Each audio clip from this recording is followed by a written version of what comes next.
welcome to the Power of Percussion podcast. I'm your host, Yeshima, and it is our mission to explore the many facets of how percussion and rhythm affect people's bodies, minds, and spirits. Our next guest is Nate Dobas from Connecticut. Hey, Nate. What up? What up? What up? Aloha. It's so good to see you. Likewise, good to see you too. Yeah, I love the studio setup you have back there. Thank you. Thank you. Thank you. Yeah, all right. Well, let's get started with this. Why don't you tell everybody a little bit about yourself? Woo! Geez. I've been playing drums my whole life. My very first drum teacher was Jim Miller, and my second high school drum teacher was Jim Royal, who we both know. I hope he's watching this. Jimmy Slimmy. And I worked at Jim's studio for a while. Jim was a groomsman in my wedding, and we're still friends to this day. I mean, geez, that's like 30 something years I've known Jim. And then through my course of studies, I met you at Moorhead, and I took a few lessons with John Riley during college, and then I studied with Dom Famularo for, was it 2 or 3 years? He really got my molar thing happening and got my double bass happening. That was around like 06, I think. And then I was studying with a couple of local guys. One of them was Fran Merante. And then I had heard through the grapevine that Gary Chaffee had come out of retirement and was teaching for a while. And that was always my dream, was to study with Gary. I mean, you know, I have his books. Gary taught Vinny, he taught Steve Smith. I mean, the list goes on and on. And that's always what I heard, but I never really knew how to play, you know, mixed meter or linear or sticking or even polyrhythms. So one day, Jen, my wife, and I went down to see Wicked in New York City, and we're watching Alfalfa sing Defying Gravity. It's this whole moment, and I was watching her like, you know, this girl's whole mission in life was to get to this moment, was to sing Defying Gravity on Broadway. I want to study with Gary Chaffee. So I called him up on a Thursday. I emailed him on a Thursday. He messaged me that Monday. I went up and I studied with Gary Chaffee for 3 years. It was the most incredibly transformative process ever. Because when you look at his books, you can think, well, they're very technical, they're not very musical, but when you study with the guy who wrote it, you get the information the right way. And I'll never forget what he said to me the first lesson. He's like, I'm teaching you words so you can build sentences which are dictated by the music. I went, whoa. Like, what a deep statement. Because it's not so much about, all right, here's page 53 from the rhythm reader book. Let me play this on my gig. Nobody cares, you know? But what they care about is, how do you make the song feel?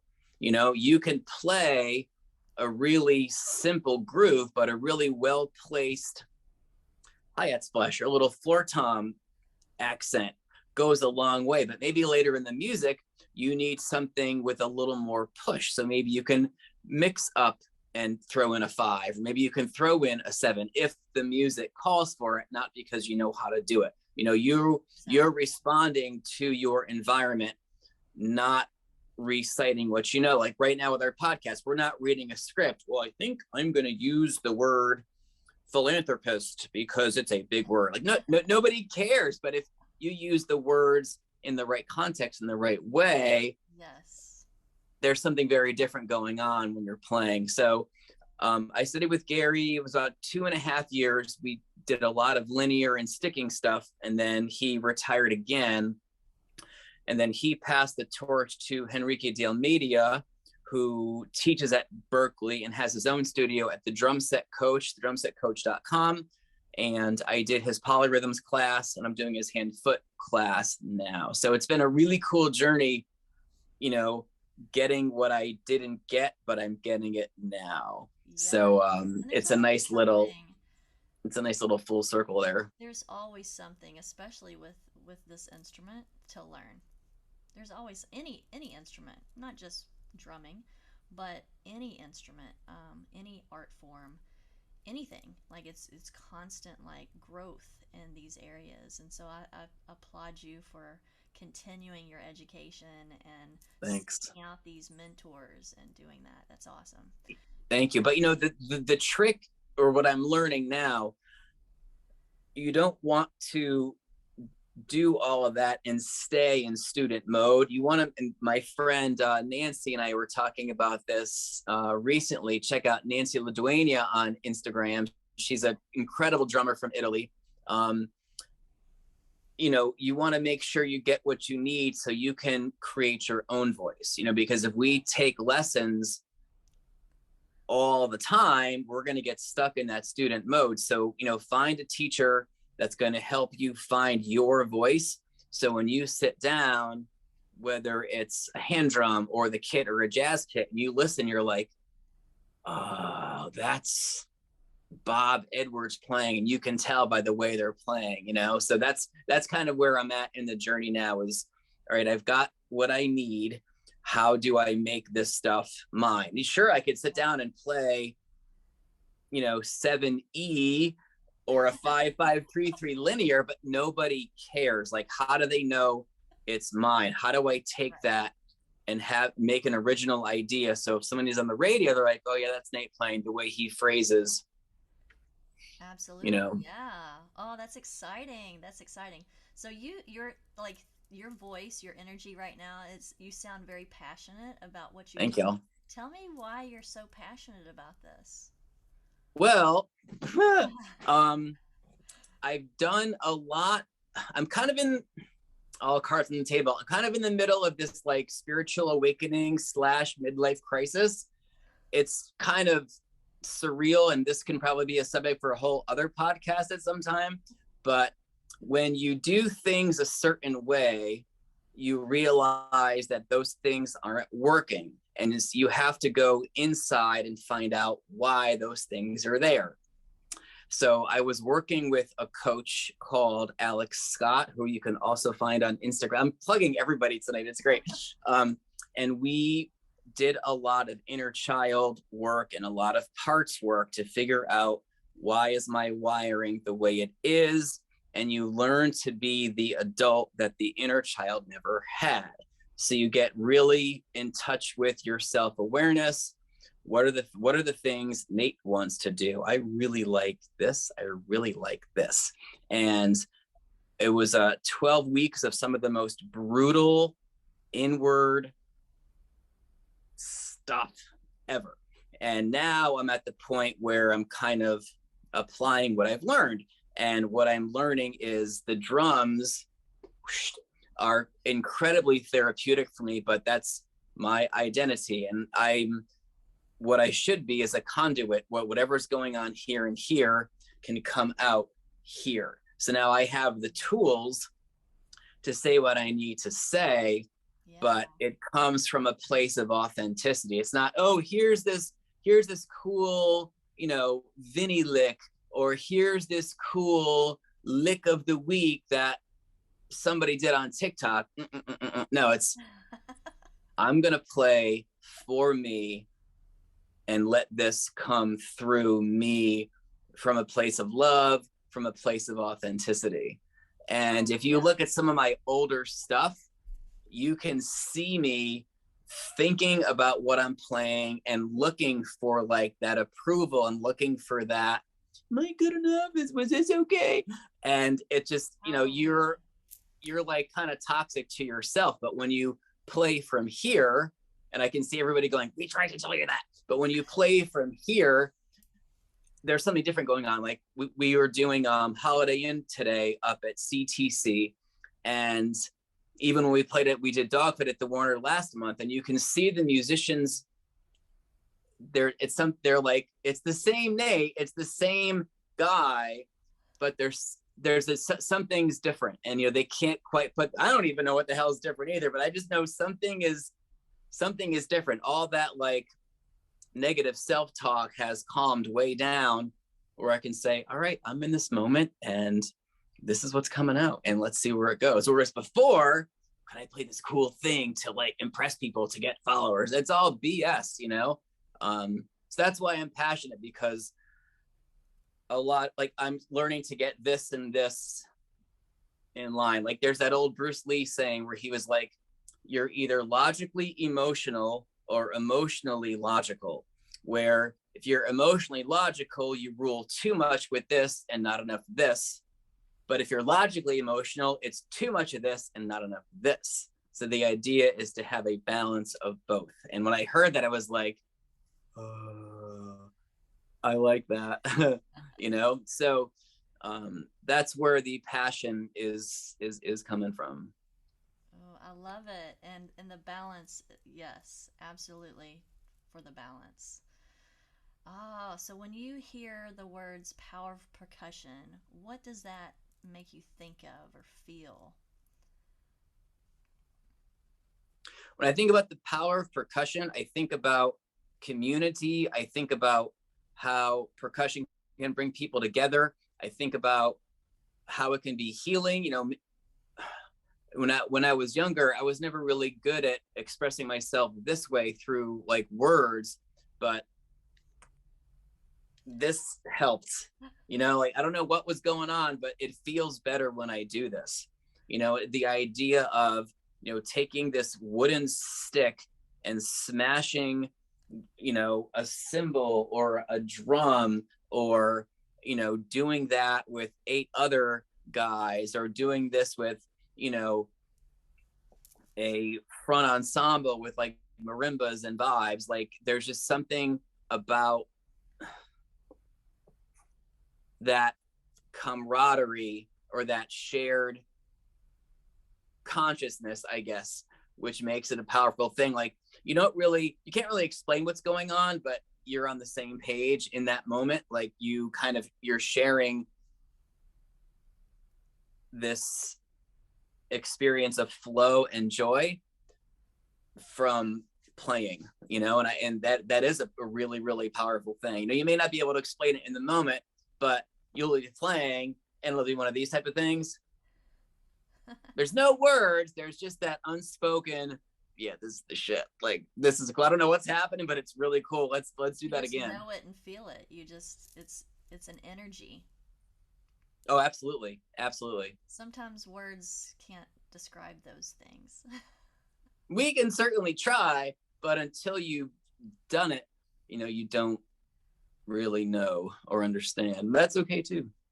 Yeah, absolutely. So this whole drumming and rhythm thing that's happening with you, how's it made your life better or another person's life better? I'm just not as distracted anymore. You know, it's not about trying to do everything, or people, like a huge recovering people pleaser. Like, you know, it's about taking care of this first and taking care of you first, not in a selfish way, but in a way where, okay, this is what I can do today. These are my limits today. And like, that's all right. Yeah, so like when do you ever go to that drum set and it's like this is your friend, this is like, you know what, I'm gonna communicate with my friend right now because I'm feeling sad or I'm feeling like, you know, I just need to express myself, and you just walk over to it, like describe that. Oh yeah. You An know, example. even tonight, kind of got into my head a little bit this weekend about some stuff. I came in and just sat down and closed my eyes and went. I don't know what came out. I don't really remember, but if you're not learning to like emotionally regulate yourself, all that stuff builds up. So this becomes this. So if it's a simple like quarter or eighth note run down, or if it's, you know, a full song, like a good Rush tune or a good DMB tune, you get that stuff out so you can stay regulated. And that's not to mean toxic positivity where everything is great and everything's amazing always. It's, you know what, today I'm kind of angry, and you know, you learn to sit with the emotion, you learn to be still, and you know, what do they say in Rent? The only way out is through. So instead of avoiding it or pushing it away like I used to do, I just sit down and let out what needs to get out. If it takes a minute, cool. If it takes 5 minutes, that's fine. And if it's still not out, that's why there's wine. So Just kidding. You're mentioning a musical. Do you play any musicals, or like what is it that you love to do with drum set? Because you've taken from all these amazing artists.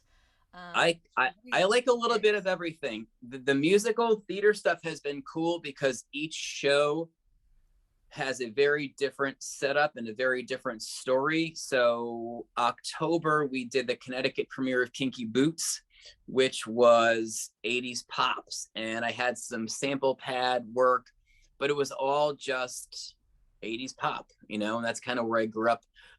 Dogfight was in November, and I had my regular kit for some blues, rock kind of stuff, but there was also a host of vibe and glockenspiel parts. So I had to use my mallet station from Pearl. I had my Roland SPD sample pad, plus I had my Bayer 6.5 steel tuned way down for that military drum for those march type moments. And then this show is Holiday Inn, which I'm using my blue sparkle kit that I used way back in the day, because it's a jazz show. But if somebody came to the door right now and said, you know, what do you want to play? I would say everything. I never wanted to be the jazz guy or the rock guy or the funk guy. You know, I want to be like a chameleon where, all right, we need this tune with brushes. Got it. All right, we need a songo Latin feel here. Okay, got it. You know, we need somebody for West Side Story that has like complicated polyrhythms, Afro-Cuban rhythms, jazz. Okay. You know, and to try to sound as authentic as you can. So I pride myself on just being versatile and being able to do what the song needs. Excellent. Yeah. All right. So you've mentioned a lot of drums there. Do you have a favorite? I mean, I know it's like your kid. Do you have a favorite drum set or favorite set of drums, or, you know, that you really are partial to? Is that a Gretsch? Yes. This is a this is my baby. This is the Gretsch USA Custom. I got through Drum Center of Portsmouth. Is it 3 years now? Yeah.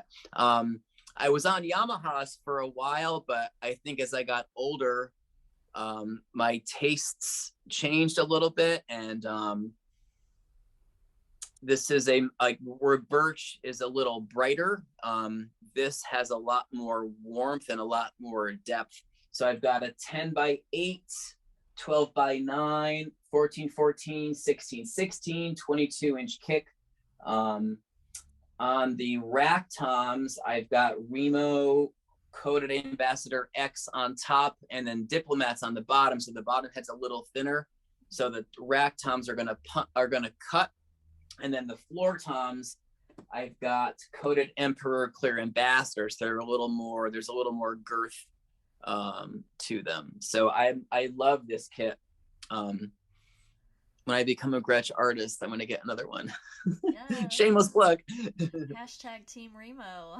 Yeah. Hashtag Team Remo. Yeah, it sounds like you've got a great setup there. Yeah, and it looks, is that a wine color? What color is that? This is,